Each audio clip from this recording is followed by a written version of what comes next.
আসসালামু আলাইকুম কোচবাসী। আপনারা অনেকে হয়তো এই শিশুটাকে চেনেন, কারণ এই শিশুটাকে নিয়ে আমার অনেকগুলো ভিডিও আছে। তারপরে আমি নতুন করে বলতেছি, এই শিশুটার হার্টে ছিদ্র, চিকিৎসার জন্য অনেক টাকা প্রয়োজন, আর এই চিকিৎসার খরচ চালানোর মতো সামর্থ্য আসলে তাদের নাই। তো ফার্স্টে তারা আমার সাথে যোগাযোগ করছিল একটা ভিডিও করে দেওয়ার জন্য। ভিডিওর মাধ্যমে যদি কোনো সহায়তা পাই আপনাদের থেকে, তো আমরা আসলে ওইরকম কোনো রেসপন্স পাই নাই। তো পরবর্তীতে আমি কোচুয়া থেকে কিছু টাকা কালেকশন করে তাদের হাতে তুলে দেই। আমি আমাদের কোচুয়া জাতীয়তাবাদী প্রবাসী ফোরামের সাথে কথা বলি।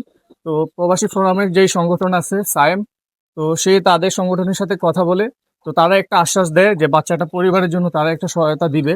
তো ফাইনালি তারা একটা অ্যামাউন্ট আমাদেরকে দিছে, আমরা সেটা এখন হ্যান্ড ওভার করবো।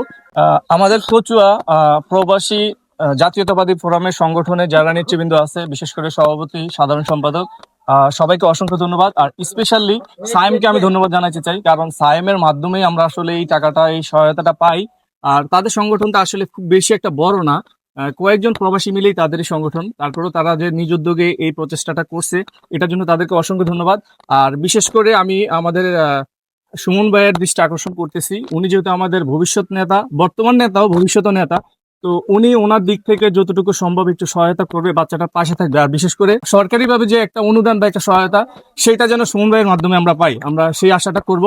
আর আমি ব্যক্তিগতভাবে কচুয়াতে যে সমাজসেবা অধিদপ্তর, সেইটার ফর্মটা আমি তাদেরকে এনে দিছি। তো সেইটা ফিল আপ করে তারা যদি আমার হাতে হ্যান্ড ওভার করে দেয়, আমি আমার মাধ্যমে সেটা জমা দিব। আর সুমন ভাই এটাতে একটু সহায়তা করবেন, যাতে এই টাকাটা আমরা একটু দ্রুত তাদের হাতে পৌঁছে দিতে পারি।